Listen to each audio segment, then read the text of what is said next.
The system in the 2019 Ford Transit is really, really good.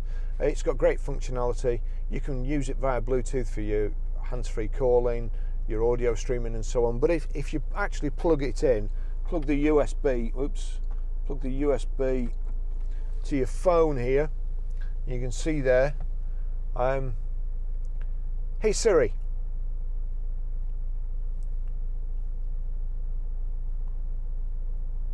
yes, navigate to Piazza Tasso, Sorrento. getting directions to Piazza Tasso.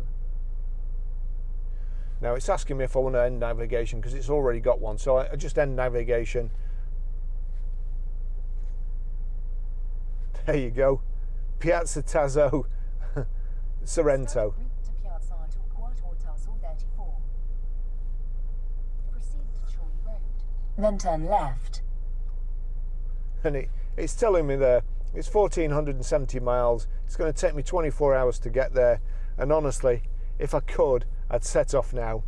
But as I say, it's so good. If you go back there, you've got the Apple CarPlay. It mirrors your phone. You can see there all the stuff you've got on it. That's the sat nav, phone, music, maps, messages, calendar.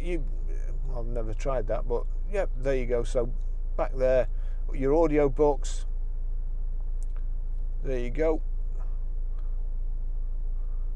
Amazon Music, Audible, Google Maps, Spotify, and it'll play all those things. Just try that. I don't know if I've got anything on whatever's that. I don't think any of those are mine.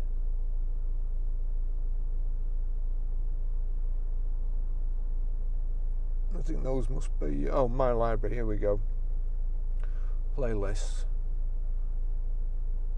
Yeah, I don't I don't use Spotify, but anyway, so there you go. And then you've also got WhatsApp as well. So it's a fantastic system. It's great. Just like driving a car, all the amenities that the car's got, and probably then some. It's a real good buy. Thanks for watching.